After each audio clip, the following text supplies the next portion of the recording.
What's good, guys, man? Welcome back to Golf and Gospel Podcast. We're so happy, especially to our returning listeners, man. Again, I am Geremy Davis, former NFL player and host of Golf and Gospel.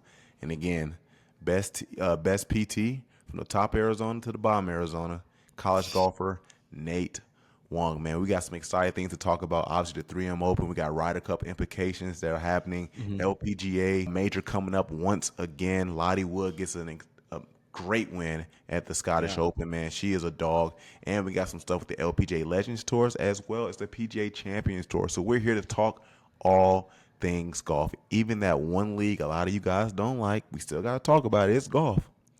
LIV Golf. I know. I'm sorry, guys. I hope you guys didn't leave us from talking about this. But, hey, we got to talk about the sport, man. Let's get right into it, man. The 3M Open, man. Kurt Kitayama wins the 3M Open, bro. What were your thoughts on Kurt Kitayama this week, man? Just today was so impressive. Like, he shot 29 in the front nine. I think he bogeyed 11. So it was kind of like, I feel like the pressure was getting to him a Yeah. little bit. But, man, he played smart golf. You can kind of tell he's like more of a vet on tour. Played smart golf. The rest, like, just kind of down the stretch, didn't make a lot of mistakes except for on 17. But Yeah, the bogey. but on 18, dude, that bunker shot was so good. It was. And it's like, like those memes where it's all like, or like these like where people like pranks or whatever, where it's like, does the bro understand the assignment? And like he hit that bunker shot kind of like 10 feet away. It's like, bro understood the assignment. You just got to get it close to the hole, get a two putt, and get out of there with the easy victory. So, bro understood the assignment this weekend, and very, very good finish down the stretch for Kurt. Absolutely. If anyone knows TPC Twin City, bro, that hole 18 is very, very tough. And it's water everywhere. I don't know if it's that holes or the course in its entirety.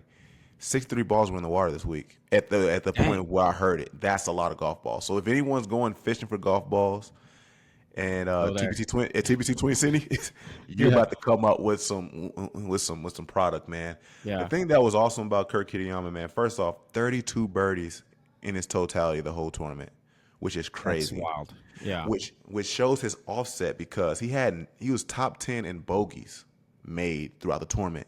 He had 9 of them. Oh. But when you make 32 birdies at this point, who really cares about 9 bogeys at that point?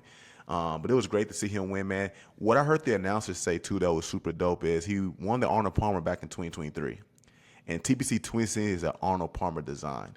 So they were talking about maybe there's some distinctions with that. Now, granted, I looked this up. They said the initial design was not created by Arnold Palmer, but when he got the location, he renovated to his own design. So he wasn't the initial designer.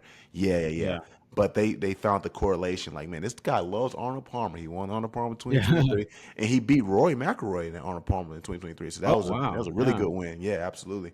And then went on to win at the Arnold Palmer design here at TPC Twin Cities, man. Yeah, that Torrey Pines, right, where he won, or was it Bay Hill Golf Club? Bay Hill. Okay. Yeah. Okay, I got you. Yeah, so shout out to Kurt Kitayama. He jumps up 57 spots, so that's really good for him. Yeah, in terms of playoff implications. We got one more tournament here, the Wyndham Championships, for guys to make a last impression for a playoff push, maybe some Ryder Cup stuff for a lot of guys as well.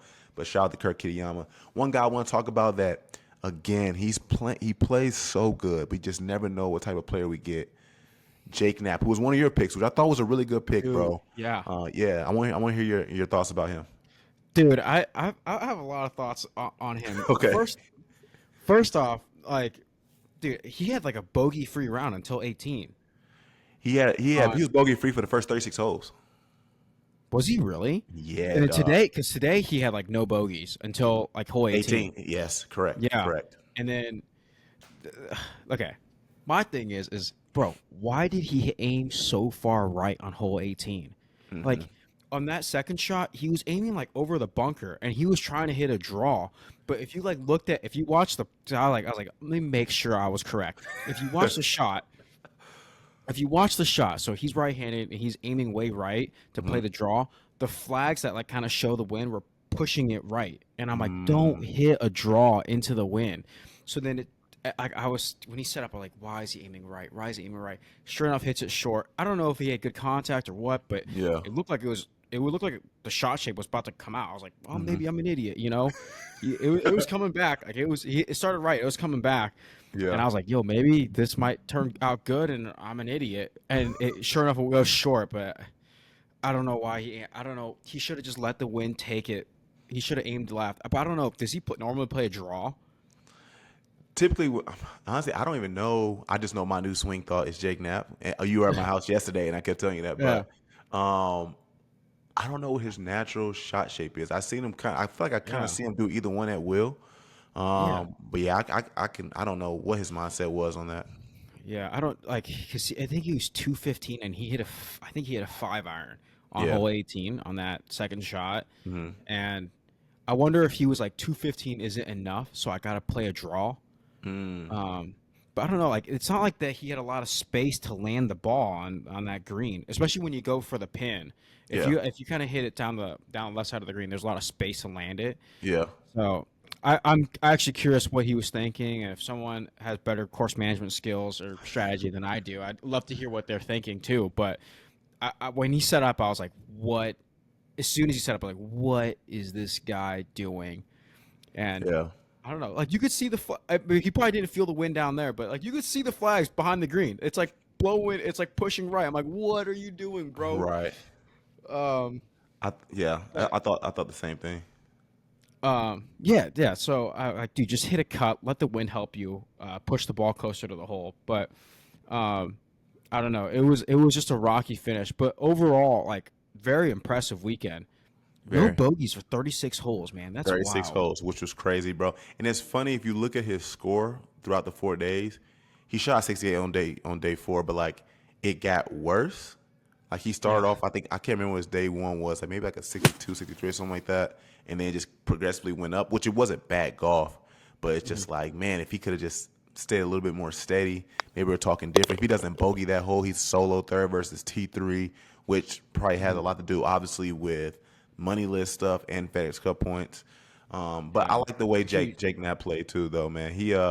So yeah, like the stat I saw for again, no bogeys through 36 holes, and he had a green and rig percentage of 94.4. And I'm like, man, this dude oh is not my missing. Lanta. Yeah, and everyone Oh, he was doesn't talking about bogey. Yeah. yeah, and everyone was talking about Max Homa who went 18-18 on the first day, which was really good. Mhm. But yeah, 94.4, and you're contesting for the lead. Like that was amazing. But he ended up with an 87.5 green and regulation percentage, which is still That's really really good. wild. Yeah.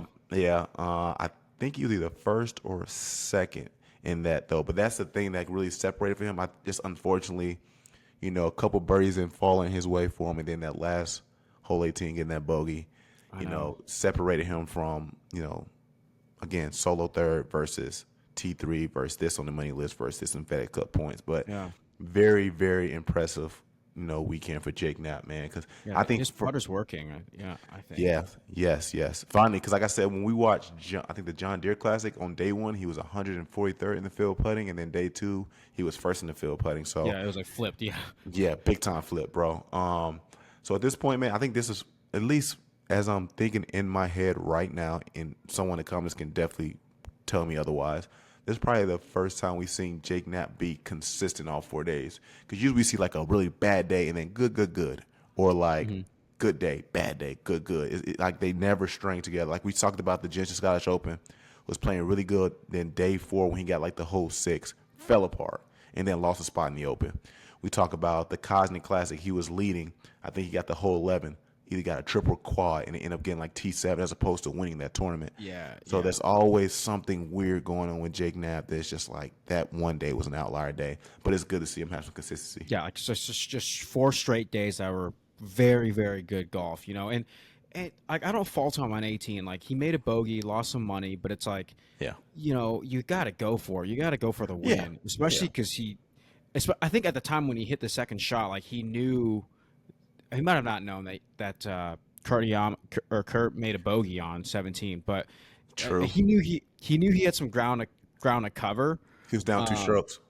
yeah, and then dude, if it's also like, dude, if that 5 iron shot, the second shot would have went 3 feet further, it looked like it barely was just short. If it went 3 feet further, he would have had the same putt for birdie or for eagle as he did for bogey, and he Yeah. made that bogey. He made a good bogey putt. Like it was Yeah. still like I think 8 feet or something like that. So I Yeah. think putter's working for him, and I think it's because he doesn't play a PXG putter. I think he plays a Scotty. That's why it's That's crazy. just gonna put it out there. Yeah. That's funny, man. I do want to move on here to some prize cuts at 3M Open, man, which is very disappointing. Tony Finau's won. Maverick McNeely, who I just replaced him for Patrick Reed in Ryder Cup.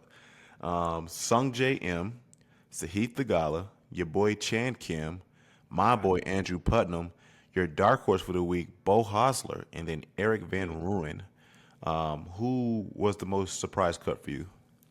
Dude, I think your pick Maverick McNeely because I think he's 11th, right, in Ryder Cup rankings. Yeah. And I mean, you want to show the captains that what you can do now is going to carry over. And yeah, that really hurt. Especially, I mean, how did Patrick Reed do? How did he finish in LIV? This week he finished T7. Oh, okay. Yeah. So that's solid golf. Yeah, solid. Yeah. Yeah, so when you get like a 7th and then you get a guy that missed the cut. It's a cut, yeah. Yeah, so yeah. Granted, it is LIV, It is LIV, yeah. I don't want to put that much of an asterisk. It's so solid players. Like Joaquin Niemann balled out, Bubba Watson balled out. Bubba Watson came out of nowhere. I know, yeah. Went driver off the deck twice and made eagle twice. Did he really? Yeah. Yeah. Dude, some vintage Bubba, Yeah. So, yeah, I think that was the biggest surprise. I think my second biggest would be Finau. Oh my gosh, bro! And I picked him as the winner too because he's won in the past, but it just hasn't been his year, man. In almost anything, bro, it's been very disappointing. I mean, he had a decent finish at the Open, which I thought like, okay, he finally has this putter. Maybe it's more trustworthy for him after we saw that video, that contraption he was using. Yeah. But yeah, bro, to miss the cut 3M Open, bro, I don't know what his mindset is either, bro. Like, I'm sure he cares and stuff like that. And I know people love to say, like, is his family a distraction, which I think that's a terrible thing to put on a guy to say your family's a distraction when their family is supposed to be a priority. But as a Finau fan, go ahead. I was gonna say, like, dude, Scotty just had a kid and won 2 majors. Yeah, yeah. Yeah, you can't be saying that crap. Yeah.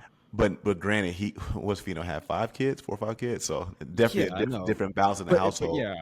Yeah. But his wife, is kind of she does a great job. Yeah, he can still get out there and play ball. Like he did that when he won the 3M. His family was traveling with him. Yeah, absolutely. 2 years ago. Yeah. So. Yeah. That's a good point. It's just disappointing too because I would like to see a vintage Finau in the Ryder Cup. Like I remember listening to. I don't know if we talked about this in person. They said Tony Finau has not made a top 10 in a major in the last 5 years. And I think his last one might have been 2019 when he was paired with Tiger. Oh. So he hasn't. And now that's just me talking about majors. I'm not talking about because he won the American Express not too long ago too. But I just know this year's been a bigger disappointment for Finau for the hopes that we have for him. And I'll also say, even though this guy's battling injuries, I know he keeps having confidence going back out there, but it hasn't really turned out the way he wants. Sahith Theegala, man, hasn't really been his year. But he's battling injury, so at least he kind of has an excuse for why he's not playing to the level we all expect him to play. Yeah, because wasn't it year 3 this year or last year? It was like this is the big jump year, No, dang, I remember we talked about this early podcast, when we didn't have this channel yet. When we were talking about, I don't know if it's this year or last year. That's a great point. But might have been last year. Dude, you know what that's like though? It's like imagine going to a contract year. It's and then you just get injured. Oh my gosh! Or you just have a down year. Yeah, well, no, it's let's say you get a major injury, an ankle sprain. It's like, man, I'm playing, but I'm just not explosive because my freaking ankle. Yeah. And then that's your contract year. Imagine what if Hendrickson goes out this year and they're like, we'll just do another contract year, and then he goes out and someone falls on his leg, and then it's he's just average the rest of the year, gets 5 sacks. It's oh shit. Yeah. It's a good point, man. It's a great analogy too, man. Obviously, for people who are listening, Luckily, there's no contract year in golf. You just got to play well. But the analogy makes sense because, like, when you want to hit your peak in football, typically is hopefully that third year is like this is the time, or NFL teams are done with you at that point. And we were hoping to see Sahith kind of ascend his game into some higher ranks, some more contending, victories in the top of the leaderboard, and so on and so on. And we just have not been able to see that. But it's unfortunate, but at least it's due to an injury. So I just feel like for a lot of guys, man, they might as well chalk it up to like an experimental year. Like I said, Sahith, probably experimental year with injuries. Max Homa, experimental year, new swing, new clubs.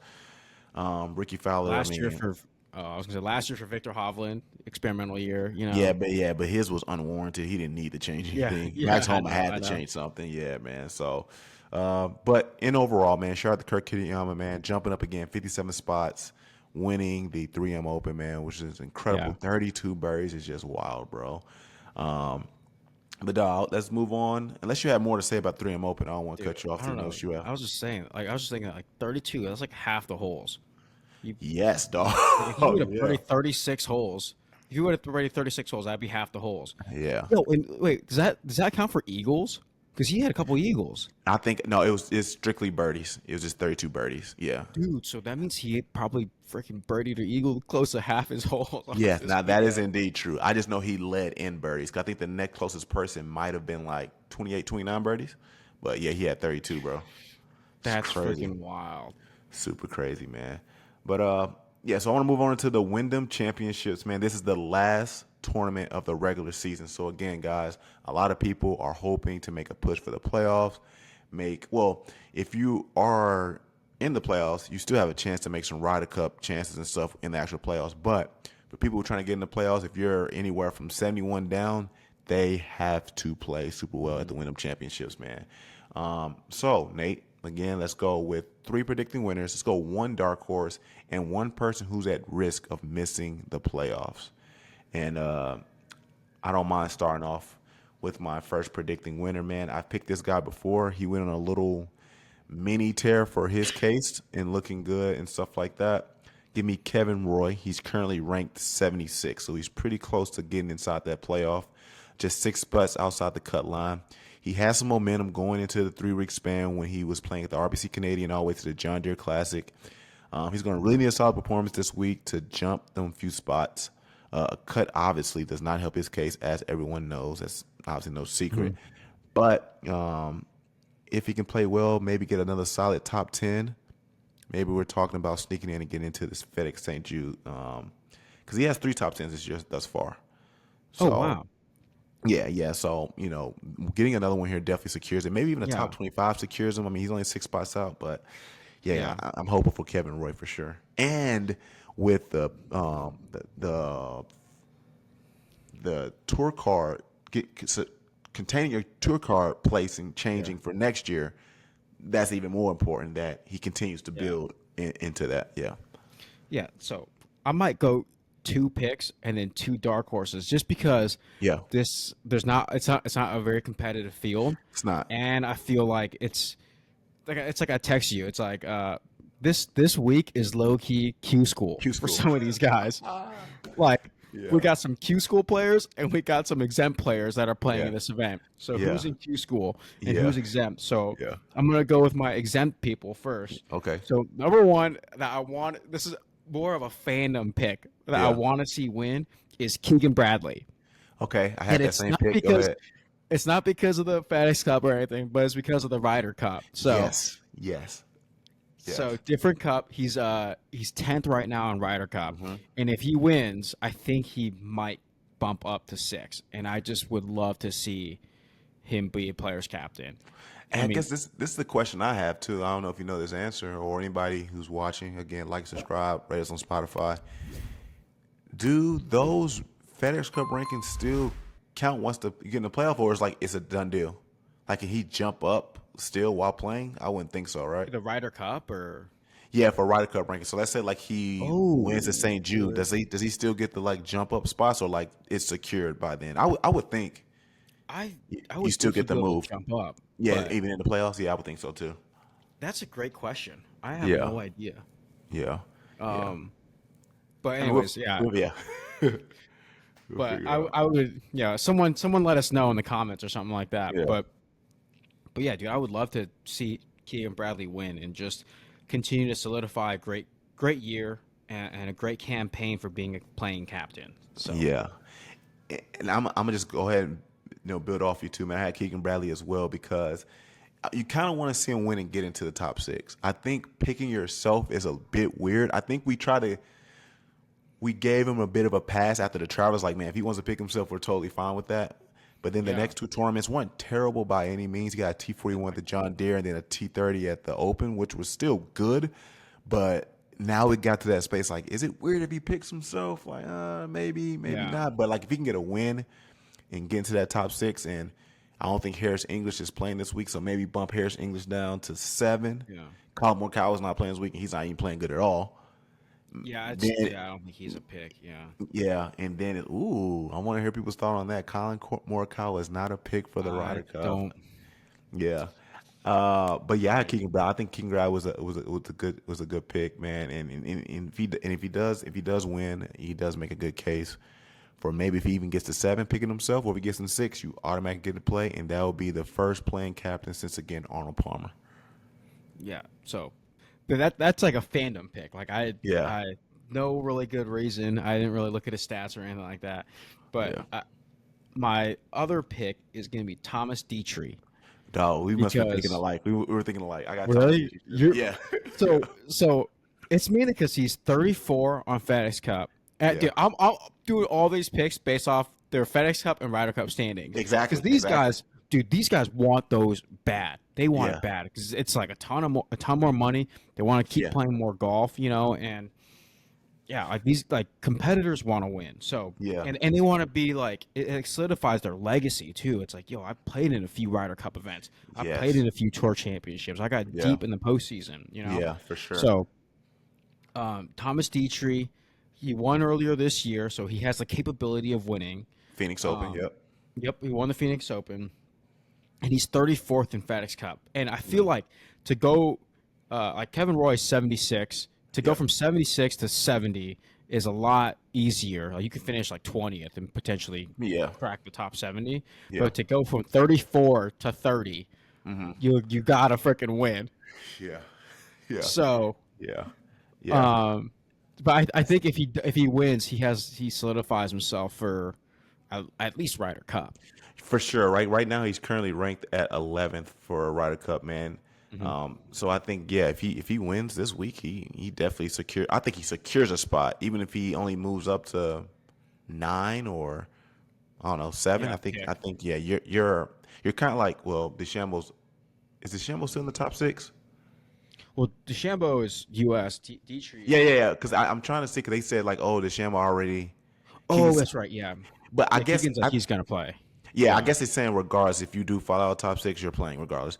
But I think if he does win this right here, it's just like similar. Like if he wins or whatever, man, I think he's kind of like automatically secured his spot in the European side, even if that's captain's pick or if he just moves into the top 6 too, man. Because he will be the either 6th or 7th guy to have multiple wins this year, if he can secure a win here at the Wyndham Championships. Yeah.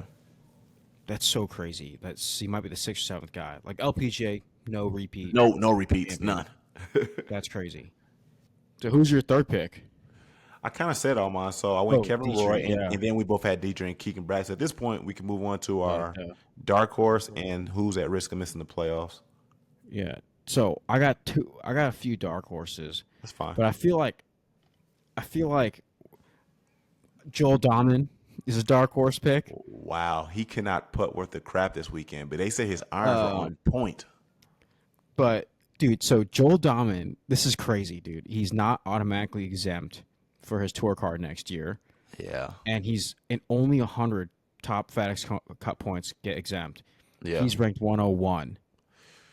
I think you get conditional status though, if anything. Yeah, you'll get partial status if you're 125. Yeah, but you don't want that, Joel. You don't want partial status. Dude, because the conditional status sucks too. Because if you play in a few events and you stink, they'll like take that away. Yeah. So you got if you have conditional status, you got to play and you got to play well.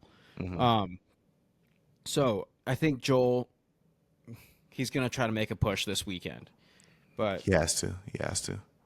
yeah. With So the new that's caddy. yeah. That's the if like I feel like this is such a bad pick, but but yeah. I just he's kind of like a fan favorite, especially after the first season of Full Swing. It Yeah. sucks that him and Gino parted ways, Yeah. but yeah, Yeah. like he's just such a great personality.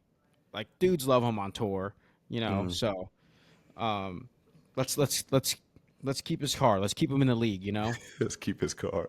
I mean, at that point, it's up to him. So, Yeah, it's not like in football, it's up to the GM at that point. yeah, Even though like players can control what they can control for the most part, but at hmm that point, if the GM likes you, they'll keep you. If they don't, they're gonna cut you. yeah, So Joe's yeah, all up to you, man. And keep your yeah. card, man. Let You your don't. play. Yeah, you gotta let Yeah, your play do the talking. yeah. You don't want conditional status, bro. My dark horse pick is probably is a bad pick, but I'm just kind of hoping for the guy. Currently ranked 63 in FedEx Cup. I'm going Ricky Fowler, bro. So yeah, Yeah. currently he is above the cut, the playoff cut line, which is good, but he only has one top 10 this year, which is Oh not wow. good at all for the name Ricky Fowler. So I think a Yeah. solid finish can just secure his spot in the playoffs within itself. But I think he's in desperate need of a win this year. We know about his win 2 years ago in hmm Detroit, which is just amazing to see him get back into the winner's circle. But we have not seen that transition into this season by any means, man. And statistically too, nothing really stands out as much. I did find that he is ranked fifth in three putt avoidance, which is good. Obviously, you want to make sure you're hitting your green and regs, and he has one of the lowest rounds this year with the uh, 62.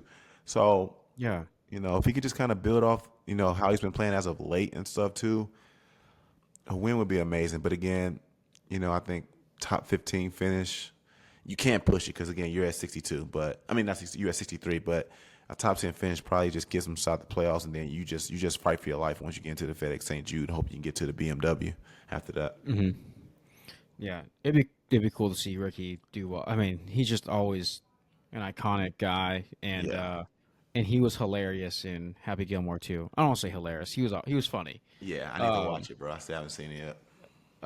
he was funny in Happy Gilmore too. Yeah. It's just him and Xander going back and forth. I seen like a little clip of Will Zalatoris because they made Will Zalatoris the old There's the caddy. yeah. Yeah, He yeah. goes up. Yeah, yeah. Adam Sandler goes up to him, and is all like, "Hey, I forgot to bring a caddy. You mind caddying for me?" And then he's all like, dude, no. He's like, I'm actually playing with you. I thought that was so funny that they were playing together. That's Um, hilarious, and then man. like Will Ferrell like starts beating him up again after he wins, and then or Adam Sandler Adam starts Sandler, beating him yeah. up again after he wins, and then Adam Sandler's new caddy beats up Will Zalatoris' caddy at the same time. Oh yeah, I Uh, can't wait to watch, bro. I'm mad I accidentally saw that clip, but it was so funny because I think Will's outdoors was like hiding. yeah. Uh, Yeah, yeah, He it's wasn't like funny. hiding. He was just like on the other side of the locker room. But Yeah, okay, uh, it yeah, it wasn't that. I'll say this: it wasn't that great a movie because it was all like his daughter was all like, "Oh, you got to go see someone." It's like everyone already knows that it's gonna be Chubb's son or something like that. yeah, yeah, But I think it's cool what Sandler did. Like he paid homage to a lot of dudes, tons of cameos. Like every actor in there was a famous person. yeah, Um, yeah. And that's the thing too about the movie too. Like, no one should expect it like a Oscar-nominated movie. We just wanted yeah, comedy and nostalgia. That's all we it wanted. was tons. Like it was like tons of references of the first movie. Yeah. Yeah, yeah, Um, yeah. So I can't but wait to watch it in its fullness. yeah, but it was great. But anyways, my other dark horse is my buddy Chan. So Yeah, shocker, right? yeah, But I'm picking Chan because he is ranked 109, and he's had a few hot tournaments where it's like, yes, oh shoot. So I'm just pulling for him. I really want him to get inside the top 100, keep his full status. I don't think it'll take much. I think if he finished top 20, he'll squeeze inside the top 100. But I'm not sure how many points away he is and how the other guys stand. Uh, but let's go, Chan. Come on, do it for Hamilton. yeah. At this point, shout out to Arizona's finest, man. My last person I got as a risk of missing the playoffs is my favorite golfer, change his swing, change the brand he works with. Max Homa, man, currently ranked 102. And the key for his success is literally putting all 4 days together, man. We've seen these days where it's like, oh, man, Max Homa is on top of the leaderboard. It just shot this on day 2. We saw in the beginning of this week, he went 18-18, green and regs on day 1. But then after that, he kind of like fizzles out a little bit. So hopefully we can see Max Homa put all 4 days together to secure himself into the playoffs, because Kurt Kitayama just jumped up 57 spots. Obviously 102, 57 spots. Max Homa, you're in the playoffs, man. So super hopeful for him. And this can be definitely huge for his confidence, bro. And I think golf fans want to see Max in the playoffs. You want to see playoff Max, right? You know what I'm saying? It'd be weird for him not to be in there. I mean, I think his Ryder Cup chances are a long shot, even though he was pretty much a Ryder Cup MVP for the USA 2 years ago. Dude, I know. That's like the thing. Yeah. Though it's crazy. Those are 2 different Max Homas. This year Max Homa and Ryder Cup Max Homa, 2 different guys, man. So, that's my hope. I know he's at huge risk of missing the playoffs, but, man, if he could just a top 5 probably does so much for him. I want to see him win. I want to see him I want to see him add to his winning count. I think he got a total of 6 wins in his PGA career. Would love to see that turn into 7. But that'd be my last guy to pick. Yeah, dude, I'm with you there. Like, he was gonna be if we were gonna go for 5, he would have been my 5th one, because dude, it's just golf is better with Max Homa. You know, he's got the vibe, he's got the aura, as young kids are saying. You know, this year was kind of sad having 2 majors without Max Homa, and then playing in the Barracuda wire buys at the Open.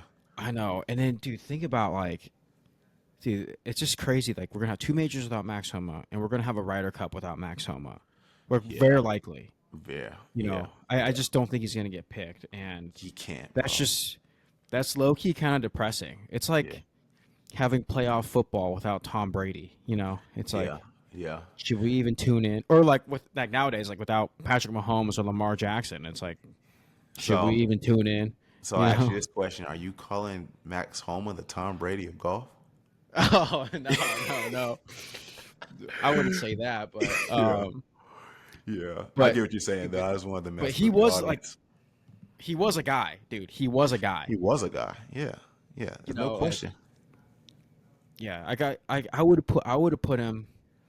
I wouldn't put him like elite, like let's say we got tiers of golfers and tiers of quarterbacks. You know, it's not. We got our top 3. We got like Mahomes, Lamar, Jackson, and Burrow. But then we got just under that. I don't know who would be there off the top of my head, but he would probably. That's Herbert. Like Justin Herbert. Like, I would say, pick. I think Herbert is Max Homa. Really good guy. Just super skilled, man. Just unfortunately, you don't see a lot at times of him showcasing his skill when it really counts or needed, per se. But that's great. Like, Justin Herbert is the Max Homa of the NFL, you know, and like, it's like easy to get behind that guy. Like, easy to root for Justin Herbert. It's very easy to root for Max Homa. So it's just kind of sad how his season's going, but very sad. Rebuild year, you know, big time. Yeah, and like I said, Max Homa's my favorite golfer, man. So it was disappointing for me watching golf, because like I couldn't never root on my favorite golfer as much as, or I could always root him on, but like he was never in contention where I'm just like, okay, this is the time. I think he had one time he was in contention, and maybe that was the John Deere. Can't remember, but you know, but again, like, rebuild year for Max Homa. But let's transition, man. Ryder Cup talk, man. Again, we're almost there to Bethpage, bro. I want to know your opinion on these players, whether their stock went up or stock went down after the 3M Open. Starting off, Maverick McNeely. Dude, sadly down. Yeah.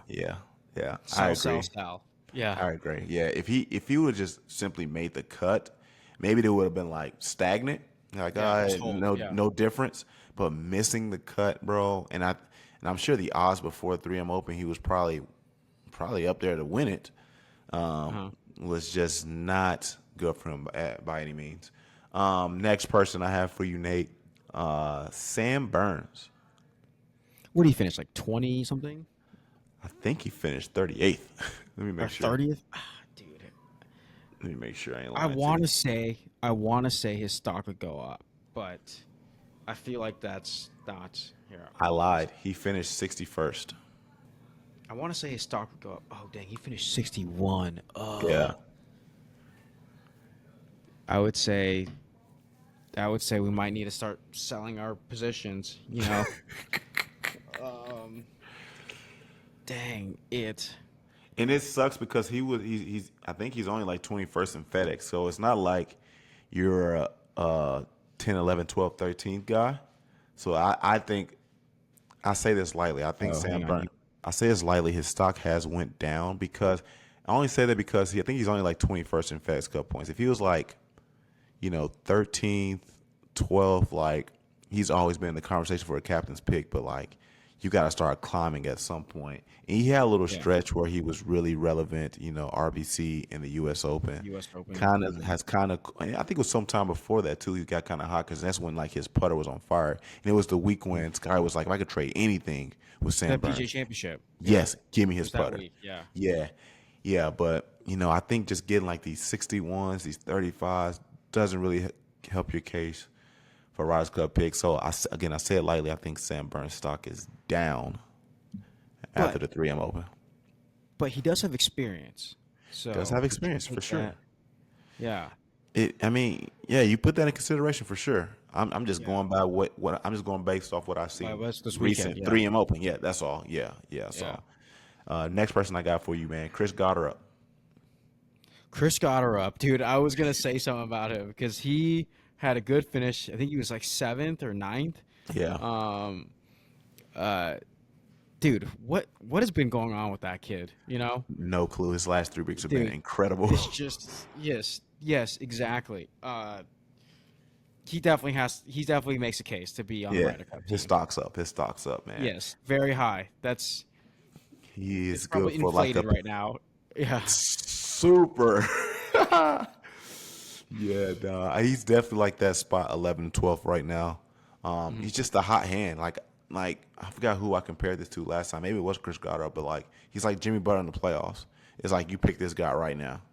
Jimmy Butler plays amazing once it comes to postseason. Regular season, Jimmy Butler's just like, I'm just trying to get us there. If I get in as an 8th seed, Jimmy Butler's going to take you as far as he can. And Chris Goddard is Yeah. looking like a playoff Jimmy Butler right now as of what he's been doing recently, man. So I think his stock has definitely went up too in regards to Yeah. Ryder Cup. Yeah, this might be way off topic, but it makes me like think of like the Chappelle Show skit where they get reparations. And it's like the world's richest man right now. It's this guy named Tron. It's like, Yeah. how'd you get rich? It's like, how'd you get rich? It's like hot hand in a dice game. Yes. That's Chris Cotter up, dude. Yes, bro. If you don't know the Dave Chappelle Show, that means you're probably too young listening to this, man. But that is a great analogy, bro, because Chris Goddard is super hot, man. Next guy, I got to talk about Europe a little bit. I know I focus on this guy. Had a strong first 3 days. Fourth day didn't look too well. Well, had a strong 2 days. Next 2 days didn't look too well. I think he finished probably like T60 something. Matt Schmid. Dude, yeah, wasn't he third? It's or at one point, yeah, and it's second? like, Yeah. he has a chance to win, and he just kind of disappeared. I think he might be like top 20 right now in European rankings. The good thing is about Ryder Cup is that like if you show that you can do well on one day, that might be good enough because like you can lose some matches, but like as long as you can like go hot and like win a few, especially on the days that you need to, like that might be, that might be able to win him a bid for the Ryder Cup team. Yeah. So I don't know. I would still sell.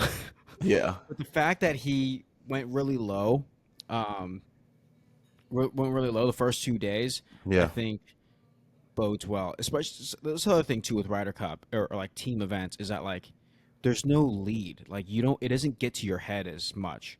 Whereas when you're like solo second or solo first, you're like, oh, like Yeah.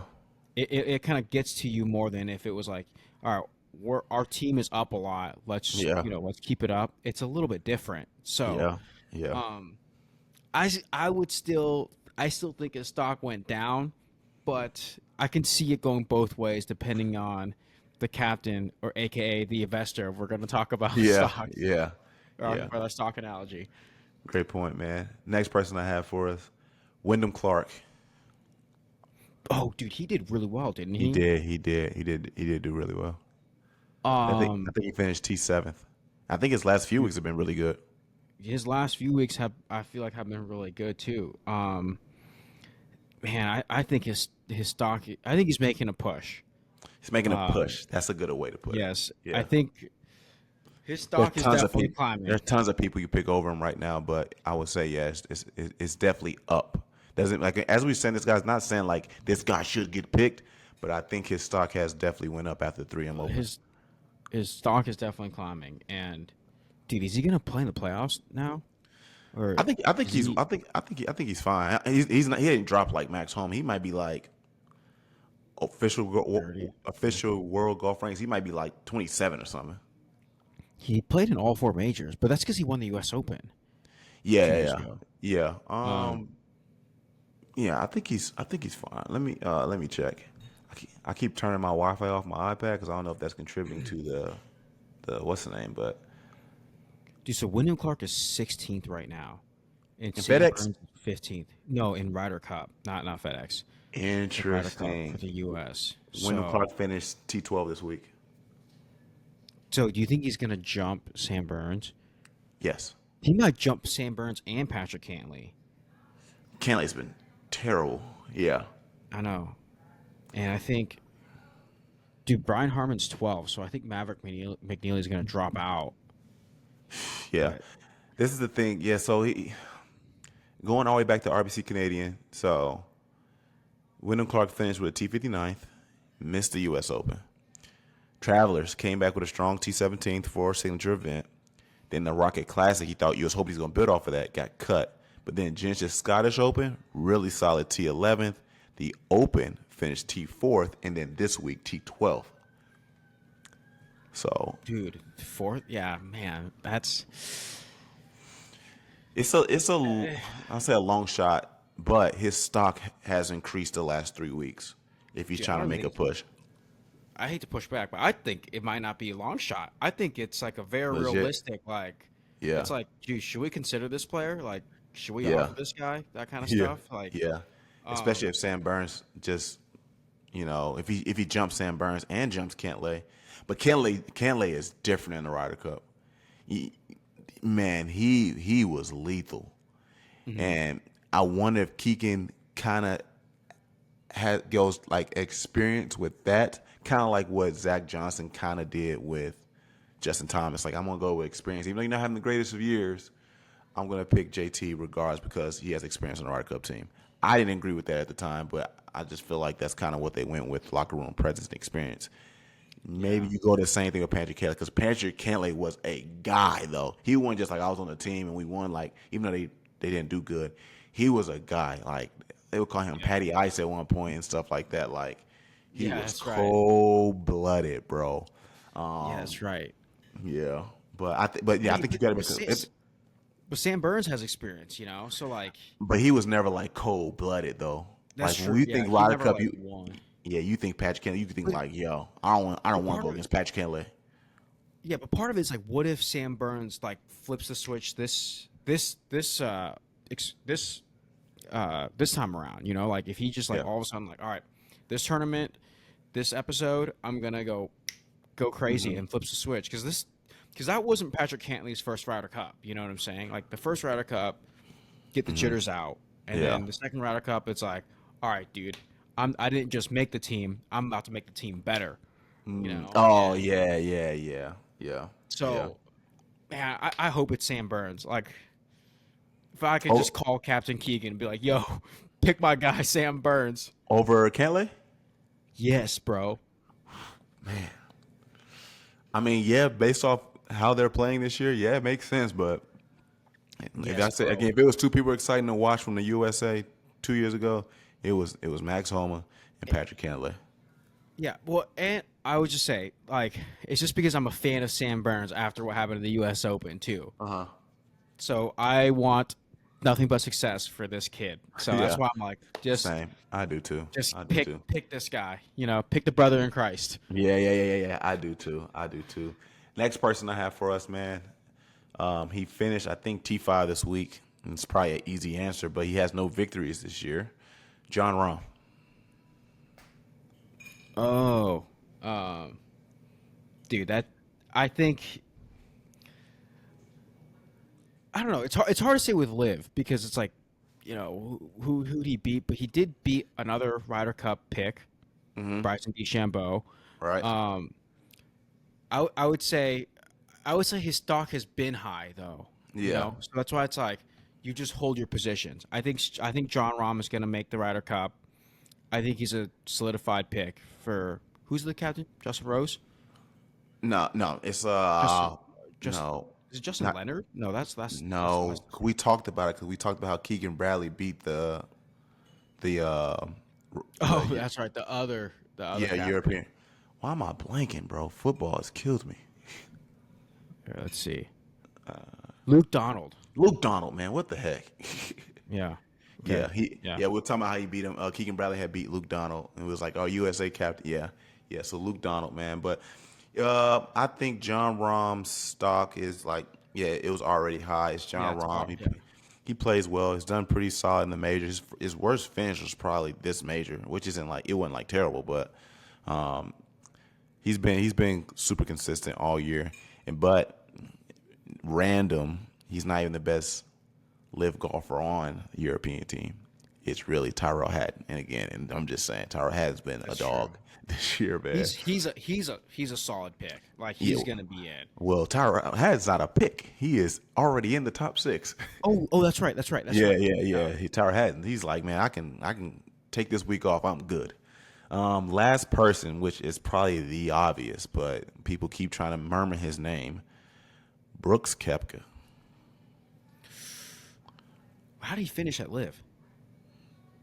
I don't even think I have an asterisk next to his name. Like some guys on Live, I do have like a what's the name next to him so I can see where they finish. But I I man, I feel like he's shouldn't be in it. If that yeah, he should. he was great in Happy Gilmore too. But I just so Happy Gilmore 2 was kind of like Ryder Cup, Yeah, um, and he was great in Happy Gilmore 2, but dude, he got injured in Happy Gilmore 2 if I remember correctly. did he really? I'm trying to remember. Like there was a reason why like they had to have Shooter McGavin come in, and I forgot. He But finished T47th out of all right, 54 people.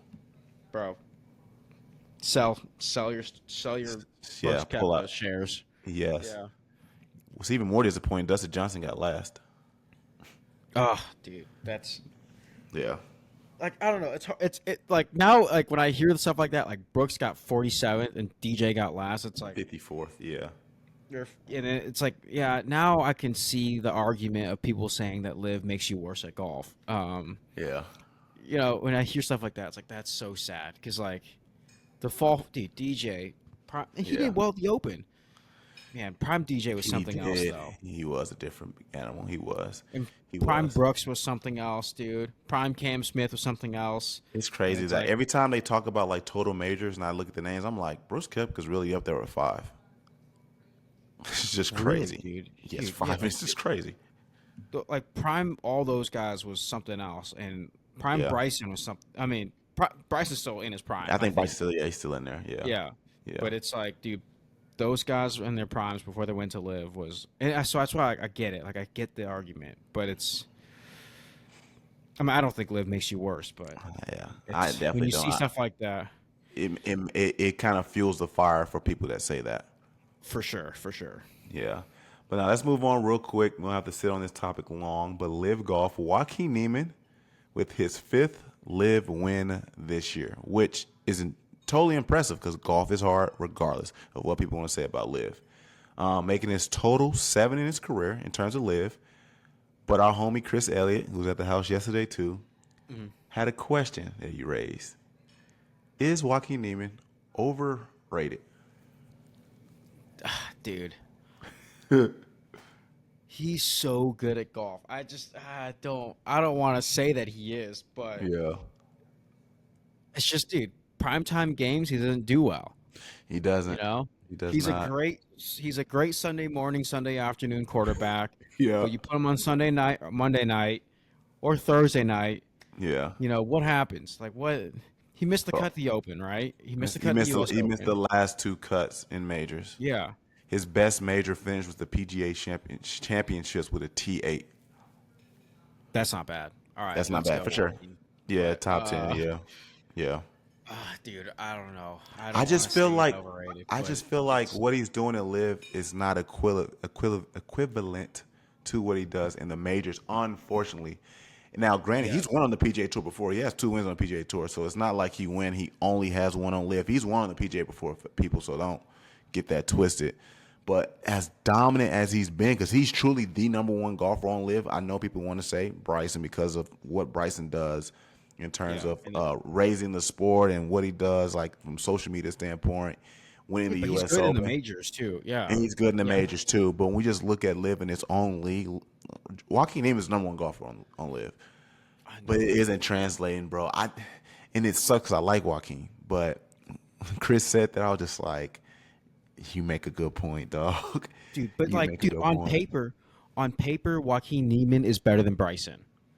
On paper, yeah. On On paper, paper. on paper, So he is. He is. like, That's all the true. haters out there, that's like, it's like all right, if Bryson, it's like if you get like Tom Brady when he won the freaking Super Bowl that year. It's like he went 9-7 and goes and wins the Super Bowl. But then let's say you get like Sam Darnold, who Mm-hmm. goes what 11-5 5? in the Yeah. regular season, or 11-6 because it's 17 Yeah. games now. Yeah. Goes 11-6 in the regular season, but loses It his was, first game in the playoffs. yeah. That's like the equivalent of like Joaquin Niemann and Bryson. Like, Yeah. Yeah. That's a good point. but like Joaquin is unbelievable in Yeah. Sunday morning, Sunday afternoon, Yeah. and as soon as because like when there's a major tournament in the PGA, like literally everything stops in the golf world, and then it's just like let's just focus on the PGA majors, and Yeah. when that happens, it's like Joaquin just disappears. And even then, for like the Masters and the PGA, it's like he's not really in the picture until like the last day, and then he like Yeah. just does amazing. Yeah. Dude, he was so good. Like Joaquin is Say such an unbelievable two player. PGA victories, man. Like he was an Dude, incredible player. yeah, and he won like big. It was like this. He won the Genesis, I think. Like he won like Yes. Yes, big bro. events. Yeah. Yes, Yeah. he won big events in the And he was on. PGA. He was probably like 23, maybe 22, 23. Yeah, He's 26 now. He's 26 now. Live started in 2022. Take 3 years. Yeah, he's 22, 23 years old, bro. that's great. You know what, dude? Let's just put it out there. Like, I wonder how everyone feels. Like Yeah. on paper, I also want everyone to know this. Joaquin Niemann is better than Bryson DeChambeau. Let that sink in. And like, Yeah, yeah. And the other thing too that people be saying too is like they want to discredit Liv when it comes to every other player, but I never see anyone like thrash Bryson DeChambeau. Joaquin, yeah, No, or no, Joaquin, yeah, well they kind of do it. Joaquin because he doesn't do anything in the majors, but Bryson they never like use that Liv excuse for him. yeah. They Oh like yeah, just love yeah. him. That's for But if sure. we talk about any other player on Liv, they be like, yo, boom, boom, boom, boom, boom, this and this. But it's like I never hear that heat when it comes to Bryson. And maybe because he makes the game so fun, people are like, nah, no bad talk about Bryson. But anybody else, destroy him every single time. That's true. Yeah. That's true. They do because like with Joaquin, because they're like you can't play 4 good days of golf, you know. Yeah, yeah, exactly. Exactly. Last small thing I want to touch on in regards to Liv, just because we talked about him, I was like, yo, where's Josel Ballester been? He actually finished with a solid T7, man. So Arizona State's finest. That's cool. Good showing for him. Didn't Caleb Surratt get third? Who? Caleb Surratt. Yes, he actually did. Yeah, Bubba Watson Yeah. and Caleb Surratt. Yeah, absolutely. Yeah, Yeah, dude. yeah, Look at that. yeah, First yeah. year. Yeah, yeah. Well, this is Caleb Surratt's second year. Oh, my bad. Okay, never mind. Yeah, but this is Josel's first year for sure. Uh-huh. Yeah. All right. Before we fully get into women's golf, I got a fun thing for us to do. Again, please like and subscribe, guys. The question I have for you, Nate, is would you want to watch a co-ed PGA LPGA event that was similar to the Ryder Cup but mixed teams? Dude, I think the golf like there used to be a tournament in the 2000s where it was like a guy was paired with a girl. I can't remember Yeah. what it was called. I think they still do it this Um, year too. Because I remember Tony Finau with Nelly or with Lexi. Can't remember. oh, oh yeah, that's right. Yeah. Yeah, they still do that. Oh, I'm Yeah. kidding. But yeah, Yeah. I think that'll be great. Like I think it'll just elevate women's golf just because, dude, these girls are sticks, Yeah. and the field is so competitive. Hmm. Um, So good that we don't have a repeated winner on the LPGA this year. yeah, we don't have a repeat winner, but Yeah. we do have like consistent top finishers. So Yes. that Yeah. still holds true, you know. Yeah. But we just don't have repeat winners, and yeah, I think to showcase more of the LPGA to grow women's sports. I feel like women's sports has got so much momentum behind it that if the PGA or some golf organization can kind of get together and continue to grow women's sports, I think that'd just be great for everybody, you know. How crazy would it be if LIV decided to do something like that instead of the PGA? I know how that would be because you're saying that like Liv wouldn't sign girls because of their The backing of or- it and like, yeah. yeah, just kind of like their cultural Yeah. values more or less Hmm. for Yeah. Liv. But imagine if LIV was like, you know what, let's do something with the LPGA and do like a mixed thing and see how it turns out. That would be crazy. Yeah, dude, that's what I like. I feel that's what I think Liv should do. I think Liv should be like UFC and then just be like Yeah. here's some girl because like UFC just has like women's fights Hmm. as like within their main card, and it's like Yeah. if Liv did that, like it would for sure grow women's golf. And that'll put some strain on the PGA. Yeah, I think they would just promote a lot of these girl golfers so much more, and it'll promote some of these majors because it'll be like, well, I'm not playing this weekend because I want to go win the Evian, Yeah. or Yeah. I want to go play in the Chevron and go jump in the water on 18, Yeah. So like, Yeah. it'll just kind of promote. I think it'll grow the game of golf because there are more, and this is just the truth. I'm not trying to say anything about women or anything like that, but it's like there are definitely more eyeballs watching men's golf than women's golf. Yeah. And if you can just squeeze women's golf in there, it'll for sure grow the game. Because Yeah. yeah, if we show people how entertaining it could be, it's just you'll get more eyeballs on these majors. Yeah. That's a good point. But yeah, so with that being said, bro, how about we do this? Let's both create a mixed Ryder Cup team with men's golf and women's golf. I'll do the European team. You do the USA team. Yo, so that's gonna be pretty easy. So since I'm doing US, Yeah. I think easily Scotty. Like Yeah. I don't need to give any justification for that. Yeah. I'm gonna go. I'm gonna be like Captain Keegan, and I'm gonna say Bryson is a for sure pick. We gotta have Bryson, Scotty, and Bryson. The third pick is gonna be hard. I don't know if I want to pick Xander, but Xander has been doing pretty well. As of lately. Yeah, as of lately, he didn't play this weekend. No, he doesn't But need I to. think he got like top 10 the last two tournaments. Yeah. One being a major. So I'll probably pick Xander for number 3. That's a good pick. For me, my top 3, got to go with world number 2, 3-time winner this year, major winner, finally got the career Grand Slam. Give me Rory McIlroy. Yeah. Second, plot twist, not for me, maybe for others. I've been picking him, and he was my 7th-round pick when we did our draft, Tyrell Hatton. And then obviously, the Spaniard, give me John Rahm. Those would be my top 3 men in terms of European. Tyrell Hatton. That's a. Yeah. I know I don't say that's left field. I skipped out on Victor Holland. I skipped out on Ludwig Oberg, but Tyrell has been beating both of them. So Dude, but that's that I feel like I'd rather have Tyrell. What about McIntyre? you can make that argument. That's all right. Yeah, You can but make that argument. You I think Tyrell. I would rather have Tyrell and John Rahm. Yeah. That's now that you point that out. Yeah. All right, for women's, Yeah. so I think the number 1 and 2 ranked women's golfers are Angel Yin and Nelly Korda. Nelly Korda has got like Great pick. yeah. So Nelly Korda, one of the lower scoring averages. If her putter would work, Seriously. I just want you and all listeners to know it's not Nelly. It's not Nelly. It's her putter. If her putter would work, Yeah. she would be dominant this year on the LPGA Tour. So, anyways, I'm gonna go with Angel Yin and Nelly. I think I'm gonna skip a few spots because they got the next ranked girl from the U.S. is Yilimi No, Okay. but she missed her last two cuts. Okay. So it's again it's like what can you do right now? Hmm. And I'm gonna skip Lauren Coughlin, Wow. um, and I'm gonna pick the homie Jen Kupcho. I knew you were doing that. I knew you were gonna go. I knew it. I knew That it, bro. predictable. Yeah. She's been doing better. She's Yeah. been doing really well. Her 2022 Um, season was amazing with 3 victories, man. dude, and I guess that is kind of still in my head. So Hmm. that kind of biases me a little bit towards Jen Kupcho, but Yeah. Yeah. I think she's a really good player.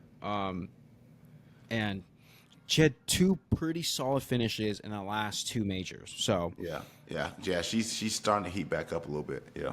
yeah, Yeah. Uh, People might say I'm going with her currently because she's hot right now, but when you really look up her historically, she is a dog of a golfer.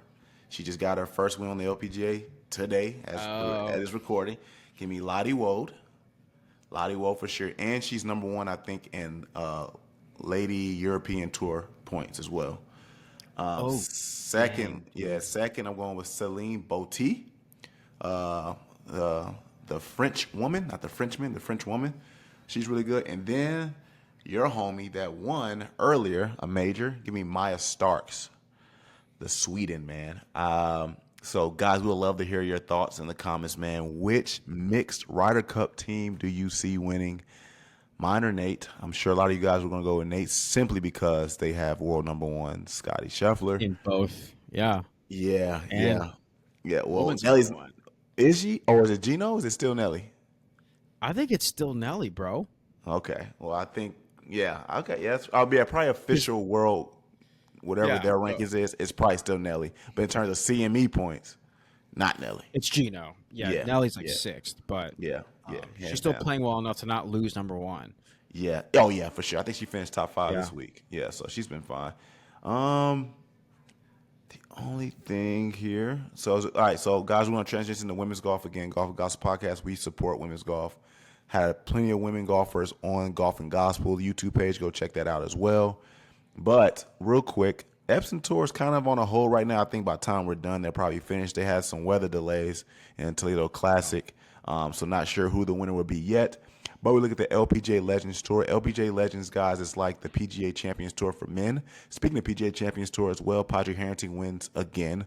So just wanted to put that out there. Yeah, he's playing really good job, playing really well on the PGA Champions Tour. But the LPGA Legends is like the PGA Champions Tour for women's golfers. And Angela Stanford wins in the playoff against Laura Diaz. Hole 18, both of them, I believe, birdied the first one, went back for a second round. Angela birdied, Laura ended up parring. Angela ended up winning. Angela, she's not unfamiliar with the winner's circle. She won the Evian back in 2018. Dog of a golfer. Anyone who hears this, go to her IG page and tell her to come on Golf and Gospel. I've had a few email exchanges from her, really trying to secure that bag, man. Angela Stanford, Golf and Gospel, would love to have you, man. But again, shout out to her, man. That was a great win for her in Toledo, man. But now we go to the LPGA. And Nate, another question for you here. Obviously, we're not seeing Nelly dominate like we were seeing her last year. But do you think she can get back to that top number one spot with plenty of season to go? Or do you think now these up-and-comers are about to take over? I don't think they're gonna take over. Like I think Nelly's gonna be back up there. I don't know if it's gonna be this year or if it's gonna be in a few years. I don't say a few years. In a few months. Like I don't know if it's gonna be next season. Yeah. But dude, like this is the thing. We all know what needs to be fixed in her game. Yeah. It's her putting. Like everything else is great. Her scoring average is fantastic. Because I think she's number 2 in scoring average Yeah. right now, but she's in the top 5. So we all know it's just if she can get putts to drop and make good surges up the leaderboard, like she would be dominant. She's consistently finishing top. Like she's like remember I said earlier in the podcast, it's like yeah, there's different winners every week on the LPGA, Where but people there's consistent consistently. people who are finishing up there, like Gino, Nelly, Yeah. Mausego, Yeah. except for recently. But there's just girls that are Hey, finishing man, that was one consistently. major, man. You leave Mal alone. But yeah, there's like girls consistently just having high finishes, and Nelly's being one of them. So that's why I think if she can get that part dialed in the off season, I think the rest of the game is just gonna.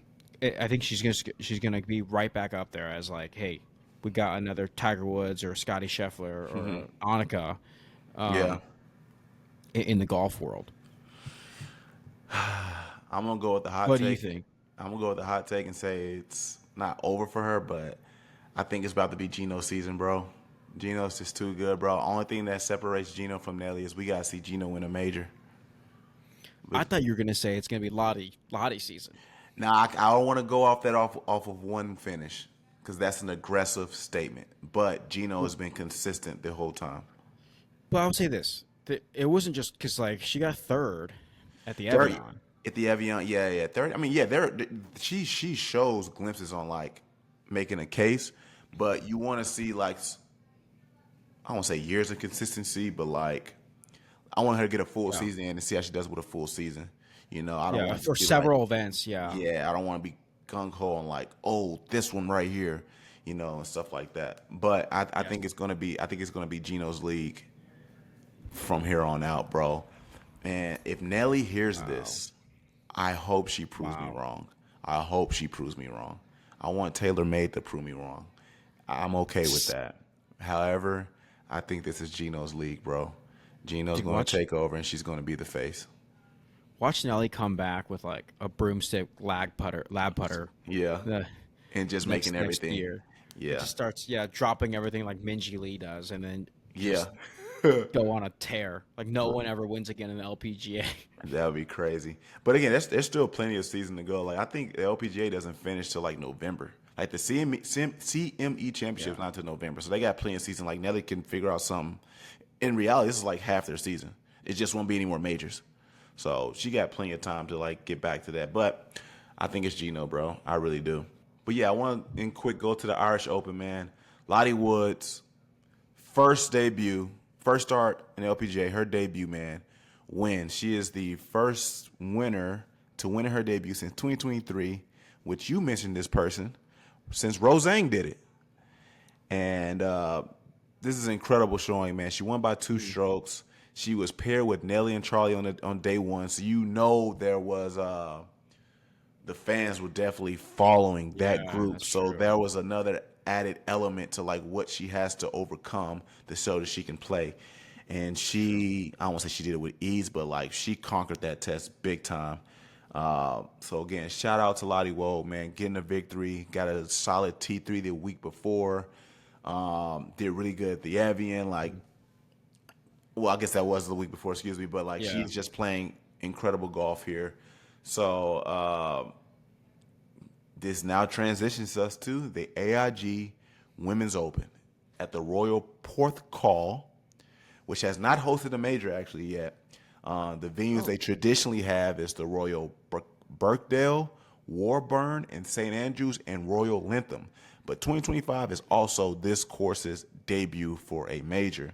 So you got to be alert for coastal winds wreaking havoc on ball trajectories. As we said, the same thing with the Open with the men's.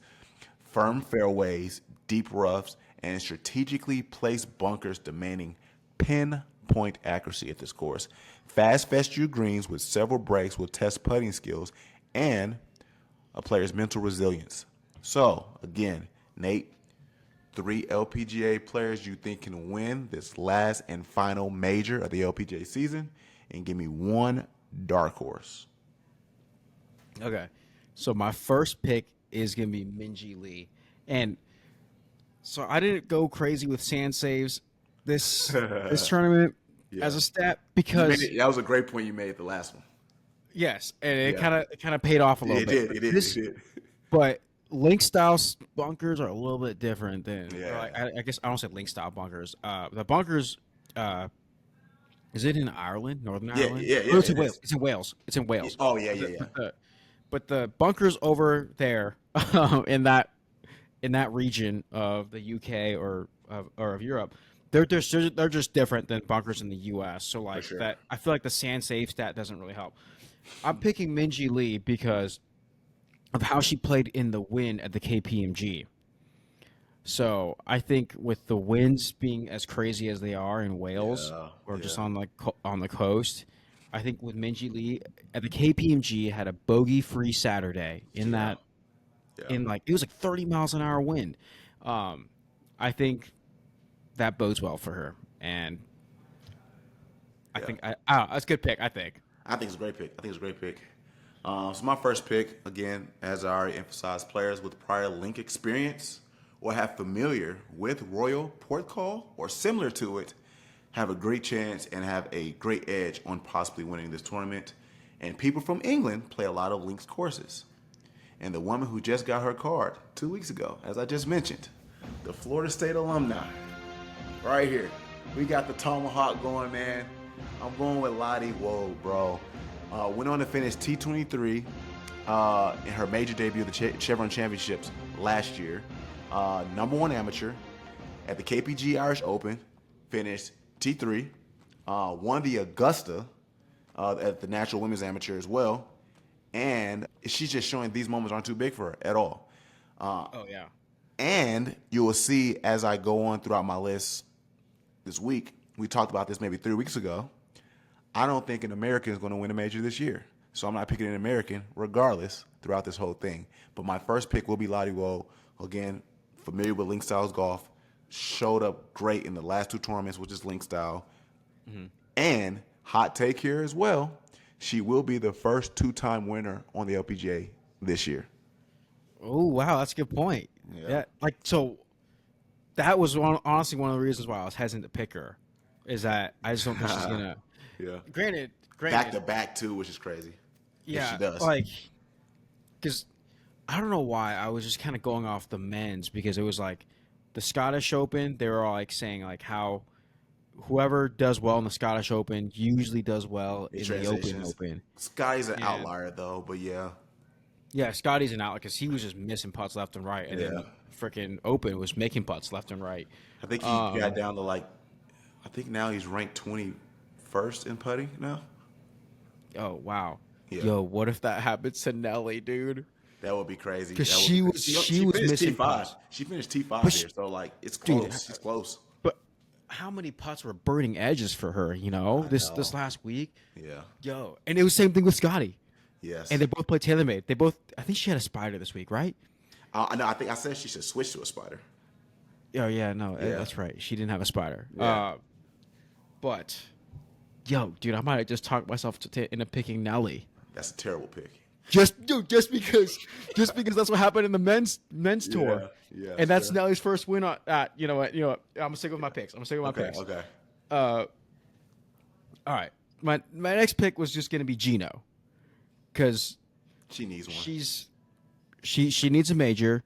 She's #1 in strokes scoring average and strokes gain overall, and I think she's high up there in putting. She's also having a good year, and I think she will be the first. She's won this year, right? Am I crazy? I think she won a regular one. She hasn't won a major. Yeah, she won like a regular season one. Wow. So I think she will be the first 2-time. The first 2-time winner this year. So let's go. Very interesting. Very interesting.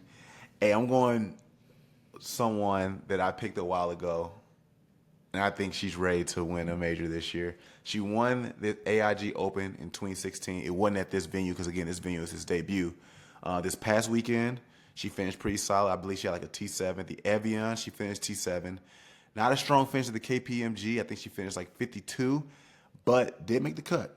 And then the U.S. Women's Open, she finished T9. And if we eliminate that Duff chip she had the Chevron, maybe we're talking different about this person. Araya Jutanagard. Now, granted, I knew it. You yeah, said Duff Chip. Yeah. yeah. Granted, I don't want her to beat Malsego. I'm Team Malsego all the way through and through.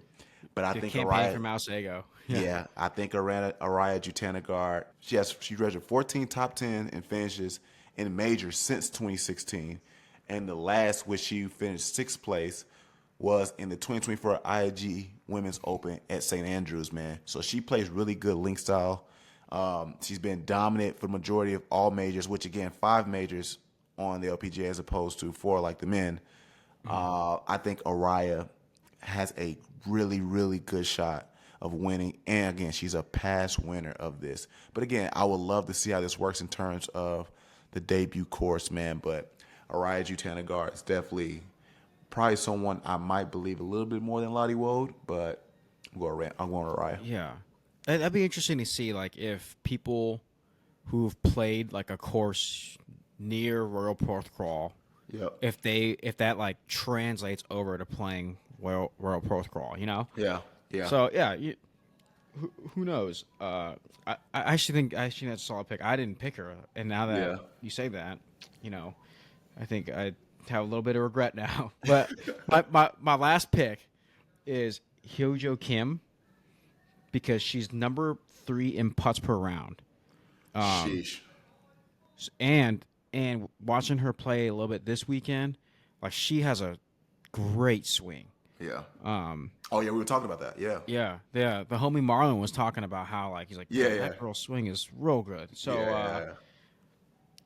I think that hopefully helps her play in the wind well. It looks like she can kind of get the ball down. So if she has a good wind game, and you know, I think girls like Nelly might struggle because she does swing steep. Yeah, so I'm gonna talk myself out of picking Nelly here, but she does swing steeper and hits the ball a little bit higher. So that might not bode well with her for her in the wind. But yeah, Yeah. Hyojo Kim is my third pick. Yeah, that's solid too. My last player outside of my dark horse, this player has 5 top 10s this year and has only missed 1 cut. So it's been super consistent out of 13 starts. And her last 5 starts, she has not finished lower than a T14. Has a really strong putter, strokes gained putter, she's ranked 6th. And she's a number 2 ball striker on the LPGA, H.J. Choi. And Oh, I'm afraid, though, that she might be the Tommy Fleetwood of the LPGA this year because she has the most top 10 finishes without a win. Yeah. that is the Yeah. Tommy Fleetwood. Yeah, bro. Tears Yeah, right now, dude. Big time, man. But I'm hoping H.J. Choi trumps that, gets a victory this week, and now we don't have to talk about that anymore. Wow. Okay. Yeah. All right. I'm gonna go with my dark horse now, and I feel like I've been high on this girl for all season, Okay. based off her performance at the U.S. Open. But remember what we said that in the men's how the men's did at the Genesis Scottish Open, how like whoever putted well in that usually wins the Open. Yeah. Julia Lopez Ramirez was knew it. number 2 knew it. in putting this last weekend, Yeah. and she finished 3rd. Yeah.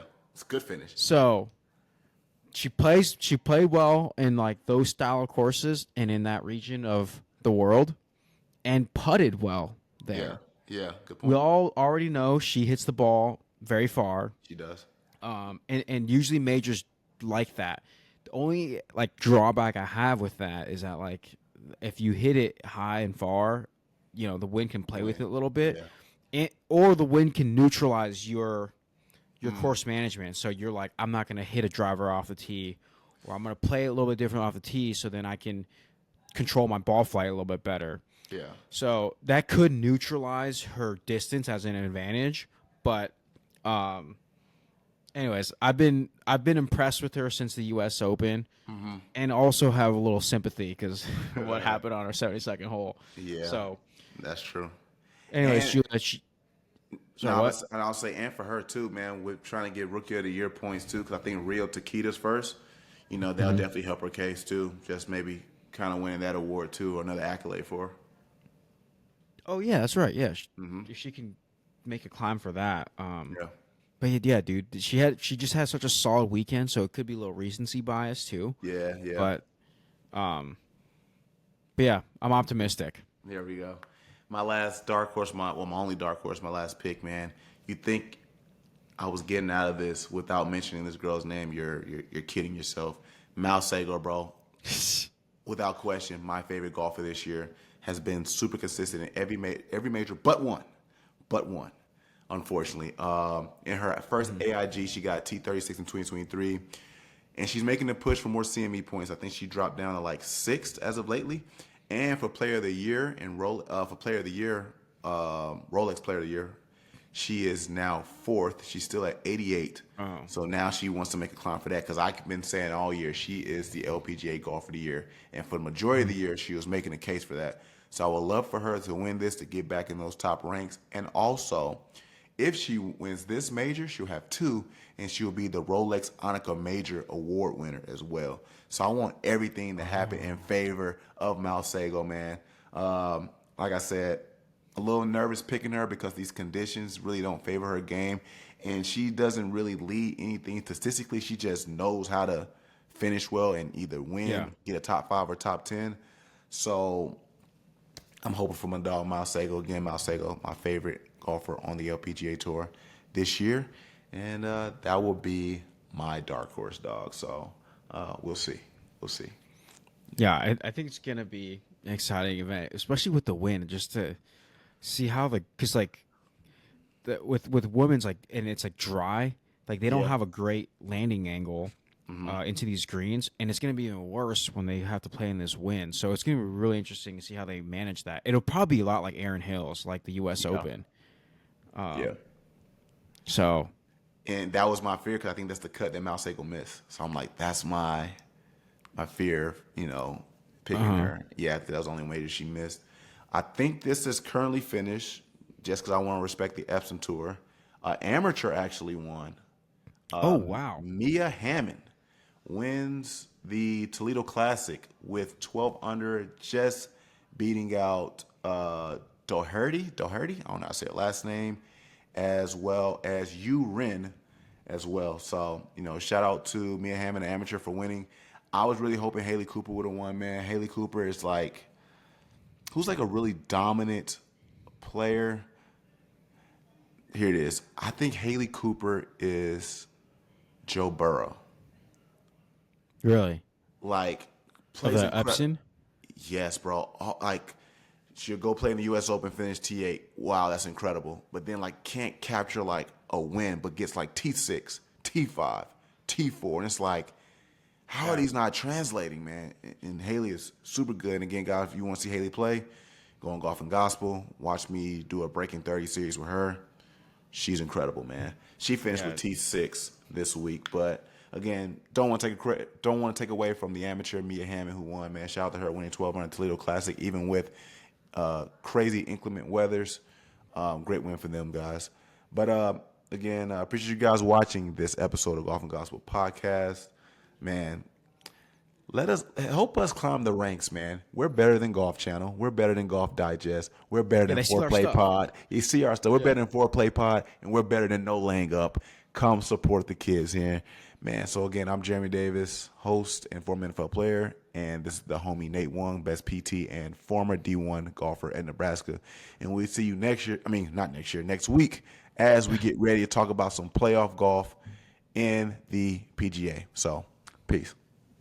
Peace.